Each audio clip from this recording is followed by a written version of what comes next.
Welcome back. It's time to start the next lesson. And as you can see here, this lesson is called vSAN storage policy and fault domain operations. Now let's take a look at the goals for this lesson. Over the next few minutes, what I want to do is, first and foremost, I want to go through all of the vSAN storage policies that exist. I want to show you, especially if you're used to doing this with the web client, that creating the policies is very different with the vSphere client. Even the naming convention is different. Number two, we're going to talk about what happens when you change the attributes of a particular policy. For example, what happens when you change a rule that belongs to a particular policy? If that policy is in use, we need to understand what to expect. And then lastly, we are going to talk about fault domains. And if you're not familiar with fault domains, you need to understand that fault domains make vSAN rack aware. All right, so let's take a look at this page. And this page, they're trying to show you, number one, how to create the virtual machine storage policies. So please remember that we mentioned earlier that vSAN has a default policy. And that policy is called FTT1, failures to tolerate equals 1. So when I'm talking about FTT1, or failures to tolerate equals 1, any VM using that policy is a two-way mirror. And you don't have to use that policy. Be aware you cannot delete that policy, but you can change that policy. While I'm at it, let me remind you, you cannot delete a policy if the policy is in use. So if I'm using the vSphere client, all I have to do is go to the home screen. And when I go to the home screen, I'm going to have an icon for virtual machine storage policy. Now, when you take a look, when you create a policy, you name the policy. And then at that point, you get to this particular set of screens. You have two tabs, availability and advanced policy rules. If I take a look at availability, you have two entries. One is called site disaster tolerance. This is the option that allows me to choose between regular policies for regular clusters versus policies for stretched clusters. And then again, I have the choice failures to tolerate, aka FTT. And if I click on the expander, I get to see that I could choose RAID 0, RAID 1, RAID 5, and RAID 6. And when it comes to RAID 1, I could choose two-way mirrors, three-way mirrors, and four-way mirrors. When it comes to advanced policy rules, in there you see the choices. Number of disk drives per object. The default is 1. The maximum that you could choose is 12. IOPS limits per object. By default, we don't use IOPS limits, so the default is 0. When it comes to object space reservation, you can make your VM thin provision, that is the default, or you can tell it to reserve 25% of the space, 50% of the space, 75% of the space, or use 100% of the space. Now, it's a little bit different if you have the duplication and compression. At that point, you cannot choose options like 25% and 75%. At that point, it's either thin or thick. Now, the next choice, flash read cache reservation. This one is set to 0. But this one can only be used if you have the hybrid architecture.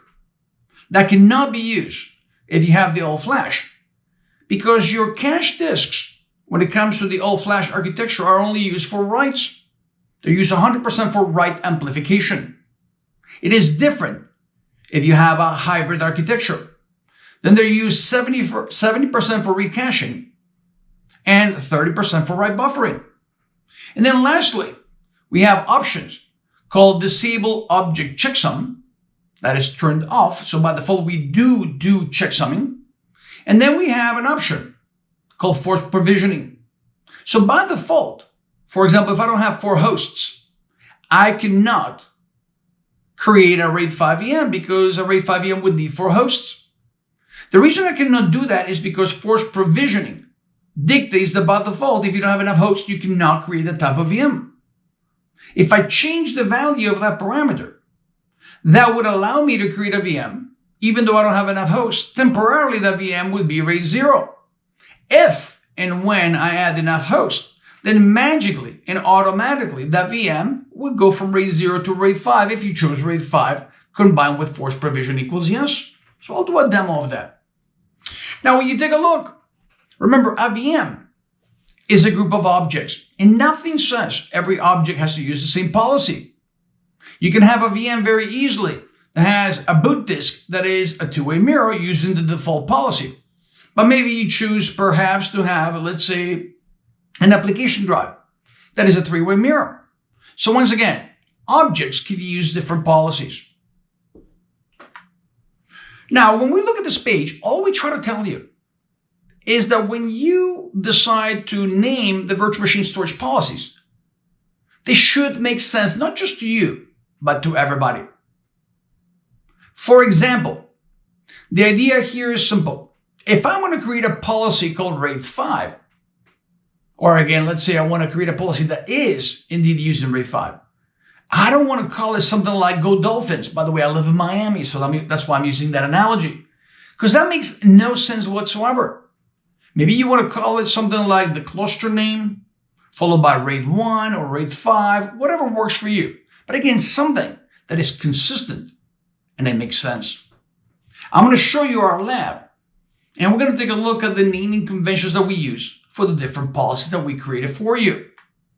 And if you take a look, in this particular lesson, we have a series of activities, if you will. So when you take a look at this page, what they're showing you is a VM, and this VM has a 100 gig disk. This VM, notice, is using the default policy. FTT1 means two-way mirror. SW1 means stripe width 1. That means we're not striping. So that's the default policy. In this case, if I look at the disk is one object. And underneath you have two replica components. That means what? Two copies of the data. Despite the fact that the VM will be thin provisioned by default, the VM in the worst case scenario will use 200 gigs of space. And when you take a look, here we see that somebody decides to create a policy, and the policy dictates that this VM is RAID 1, we're not striping, but notice FTT2, that means it's a three-way mirror. For three-way mirror VMs, you need 5 hosts, and you would have 3 replica components. So when I look at the questions, how many hosts are required? The answer is 5. 3 would have the 3 sub-mirrors, and I would need 2 more hosts. These 2 hosts would actually have the 2 witness components. In the worst case scenario, you need 3 out of 5 votes. So we're talking about 3 replicas and 2 witnesses, 5 hosts altogether. When you take a look, that's what we show you here. So notice here you have the answers to the previous scenario. And if you take a look, what we try to show you here is that if I change the policy that a particular VM is using, the system temporarily will use twice the space because the system will not resize the components. It will create new components. Take a look. In this case, we have a VM, and the VM is RAID 10. You can see it says FTT1, RAID 1, stripe width 2. So if the disk was 100 gigs, you have 2 copies, but each copy has 2 stripes. And again, each of them is 50 gigs. So you can see 50 times 4, 200 gigs.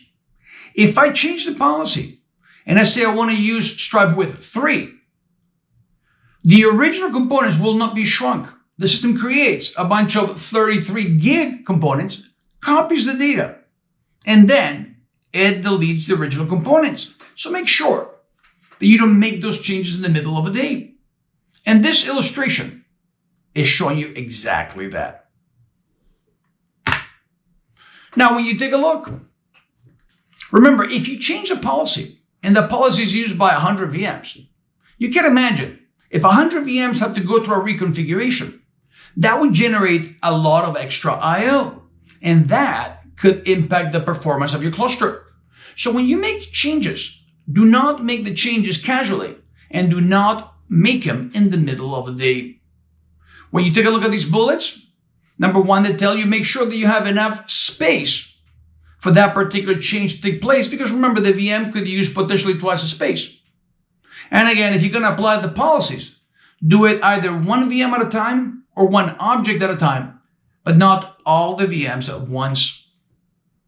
Now, when you take a look here, they're showing you how easily with the vSphere client you can see whether or not your objects are compliant.